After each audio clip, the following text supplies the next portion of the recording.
The question flashed unbidden through Emilie's mind.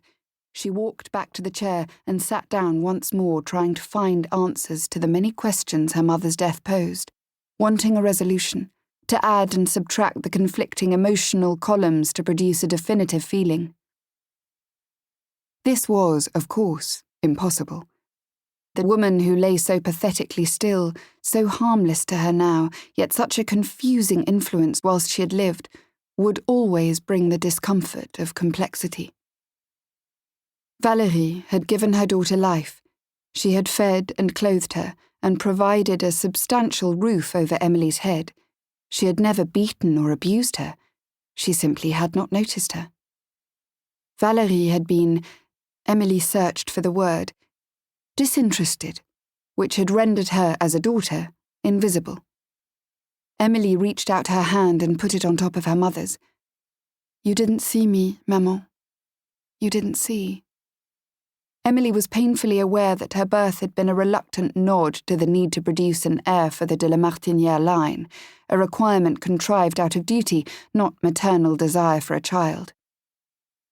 And faced with an heiress rather than the requisite male, Valérie had been further disinterested. Too old to conceive again, Emilie had been born in the very last flush of her mother's fertility at 43. Valérie had continued her life as one of Paris's most charming, generous and beautiful hostesses. Emilie's birth and subsequent presence had seemed to hold as much importance for her as the acquisition of a further chihuahua to add to the 3 she already owned. Like the dogs, Emilie was produced from the nursery and petted in company when it suited maman to do so. At least the dogs had the comfort of each other, Emilie mused, whereas she had spent vast tracts of her childhood alone.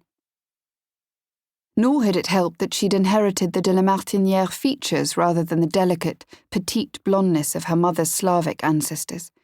She had been a stocky child, her olive skin and thick mahogany hair trimmed every 6 weeks into a bob, the fringe forming a heavy line above her dark eyebrows, a genetic gift from her father, Edouard. "I look at you sometimes, my dear, and can hardly believe you are the child I gave birth to," her mother would comment on one of her rare visits to the nursery, on her way out to the opera.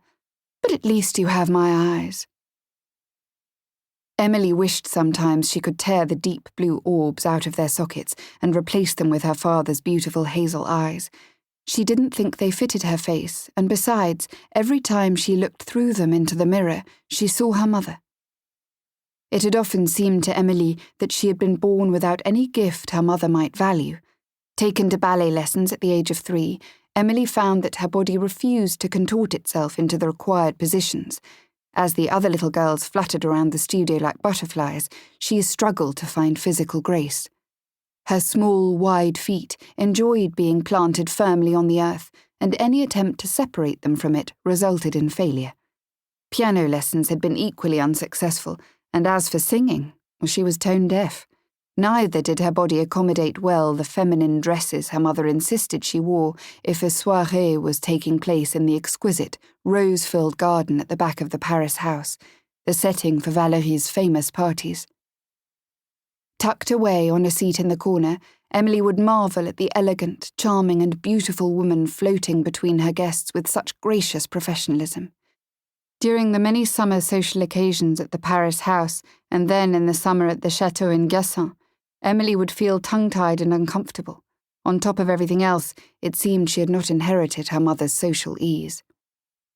And yet, to the outsider, it would have seemed she'd had everything.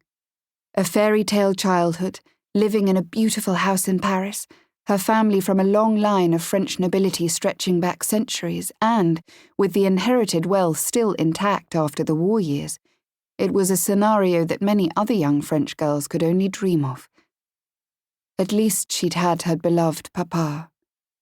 Although no more attentive to her than maman, due to his obsession with his ever-growing collection of rare books which he kept at the château, when Emilie did manage to catch his attention, he gave her the love and affection she craved. Papa had been 60 when she was born, and died when she was 14. Time spent together had been rare, but Emilie had understood that much of her personality was derived from him. Edouard was quiet and thoughtful.